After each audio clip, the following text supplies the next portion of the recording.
Dahulu kala, di suatu desa kecil dekat lembah yang asri, tersebutlah dua bersahabat bernama Embro dan Pipo. Mereka adalah tipe pemuda yang berambisi untuk menjadi orang terkaya di desanya. Mereka kerap membicarakan impian dan ambisi mereka itu akan kekayaan, kehidupan, dan gaya hidup yang ingin mereka miliki nantinya. Mereka tidak takut untuk bekerja keras, hanya saja mereka masih belum mendapatkan kesempatan untuk dapat mewujudkan cita-cita mereka. Tanpa putus asa, mereka terus mencari dan mencoba gagasan-gagasan baru untuk mendapatkan kesempatan tersebut.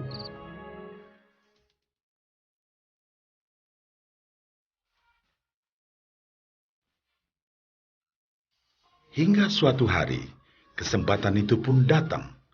Desa mereka membutuhkan lebih banyak air. Oleh karena itu, kepala desa mempekerjakan Embro dan Pipo untuk mengambil air dari mata air di gunung untuk dibawa ke tempat penampungan di desa. Mereka akan dibayar sesuai dengan banyaknya air yang dapat mereka bawa. Maka mereka berdua pun menyambut dengan baik kesempatan ini. Embro dan Pipo pun segera melaksanakan pekerjaan tersebut dengan bersemangat. Setiap hari, sejak pagi hingga sore, mereka bergegas menuju mata air dengan membawa ember masing-masing. Mereka bekerja keras untuk membawa air sebanyak mungkin ke tempat penampungan air di desa.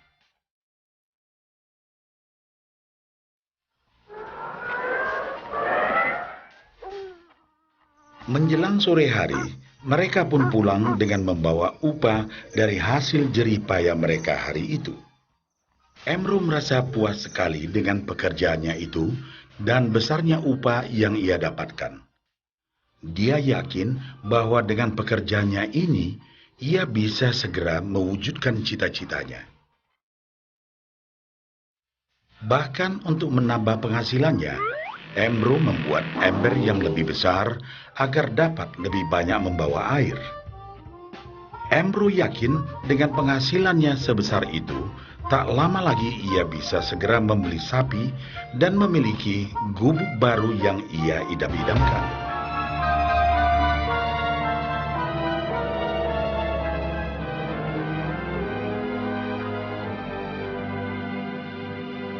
Lain halnya dengan Pipo.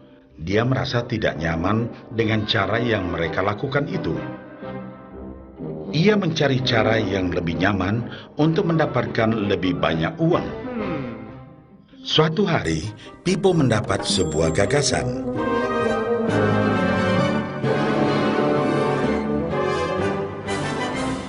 Ia berniat membangun sebuah saluran pipa yang akan mengalirkan air dari mata air langsung ke tempat penampungan air di desa.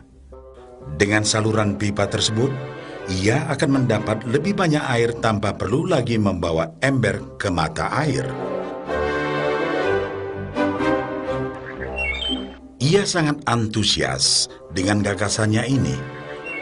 Pipo pun mulai menceritakan gagasannya ini kepada Embro dan mengajaknya bekerja sama.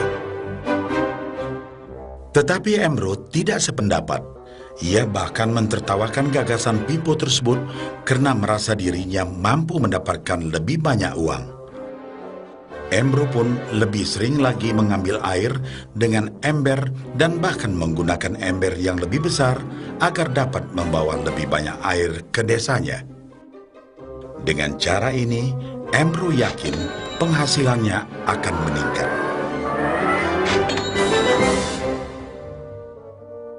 Pipo akhirnya memutuskan untuk mewujudkan sendiri gagasannya itu. Dia mengerti bahwa tidaklah mudah untuk membangun dan menyelesaikan saluran pipa tersebut. Dibutuhkan beberapa tahun untuk bisa menyelesaikan dan menikmati hasilnya. Namun tekadnya telah bulat. Ia pun tetap bekerja mengangkat air dengan ember setiap hari seperti biasa. Tetapi di akhir minggu dan setiap ada waktu luang, Pipo bekerja keras menggali tanah yang banyak berbatu untuk membangun saluran pipanya. Pada bulan-bulan pertama, hasilnya hampir tidak kelihatan. Orang-orang desa mulai banyak mentertawakan dan mencemooh Pipo. Mereka menjulukinya Pipo si manusia saluran pipa.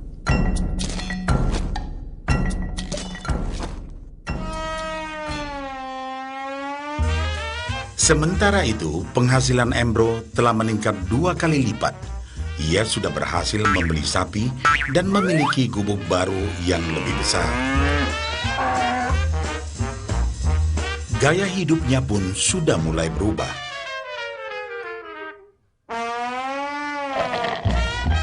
Ia sering menghabiskan waktu sepulang kerja di bar, menikmati hasil jerih payahnya mengangkat ember.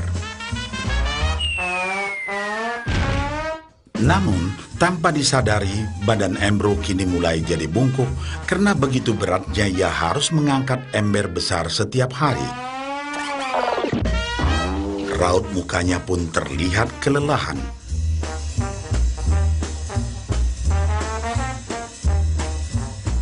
Semakin hari, semakin sedikit air yang dapat dibawanya karena tenaganya berkurang seiring bertambahnya usia.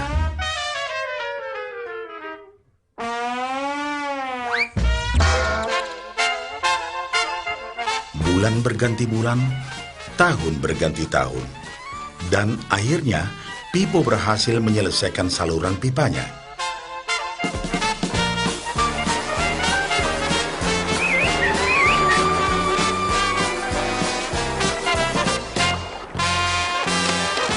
Kini, tanpa perlu bersusah payah mengangkat ember, Pipo akan mendapat lebih banyak uang berkat air yang terus mengalir memenuhi tong-tong air di tempat penampungan. Air terus mengalir tanpa henti, bahkan saat ia tidur, makan, ataupun saat pergi berlibur. Pipo pun puas dan bangga. Berkat tekad dan kerja keras, kini penghasilannya pun mengalir tiada henti, seiring aliran air di saluran pipanya.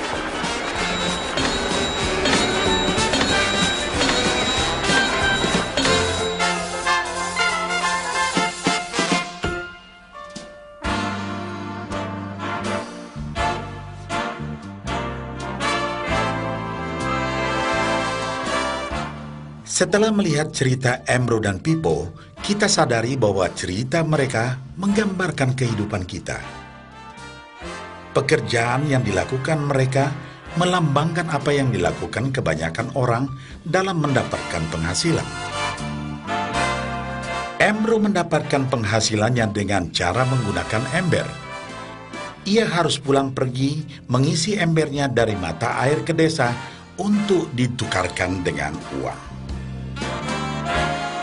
Untuk meningkatkan penghasilan, yang dilakukan Embro adalah dengan cara lebih rajin pergi ke mata air dan juga memperbesar ukuran embernya.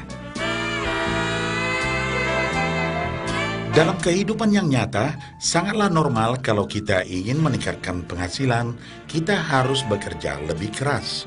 Misalnya, dengan bekerja lembur atau mungkin mendapatkan pekerjaan tambahan.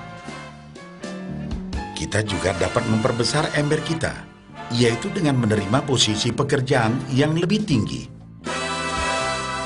Sebagian besar dari kita menukarkan waktu kita untuk mendapatkan uang.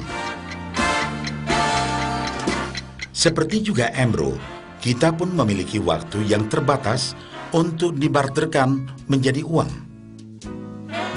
Dan kita tahu, setiap orang hanya memiliki 24 jam per hari, dan tidaklah mungkin kalau kita membarterkan seluruh waktu kita untuk bekerja.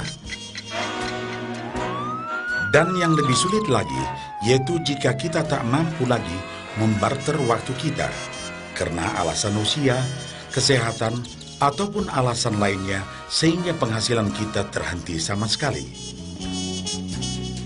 Tetapi coba perhatikan apa yang dilakukan Pipo. Secara bijaksana, Pipo tidak membarterkan seluruh waktunya hanya untuk mendapatkan penghasilan yang terbatas. Tetapi dia menggunakan sebagian waktu yang dimilikinya untuk membangun saluran pipa, karena dia tahu bahwa saluran pipa ini akan mendatangkan penghasilan yang berkesinambungan tanpa dia harus membarterkan seluruh waktunya. Dia tahu bahwa suatu hari nanti, mungkin karena alasan usia atau kesehatan, dia akan tidak dapat lagi membarterkan waktunya dengan uang. Sedangkan ia mampu mewujudkan gagasan saluran pipanya itu, dia hanya perlu bekerja keras sekali saja untuk membangun saluran pipa. Setelah saluran pipa selesai, maka penghasilan akan terus mengalir bagi Pipo. Pipo telah menunjukkan kepada kita bahwa untuk mendapatkan penghasilan, kita tidak selalu harus dengan cara barter waktu dengan uang. Ada cara lain yang lebih baik. Bagaimana dengan Anda?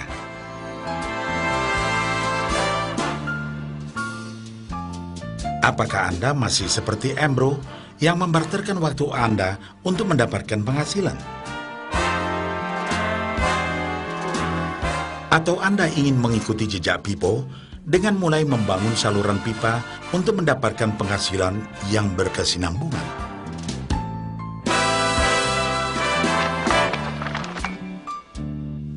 Jika Anda tertarik dengan gagasan saluran pipa, hubungi orang yang meminjamkan VCD ini agar Anda dapat segera mulai membangun saluran pipa penghasilan Anda saat ini juga.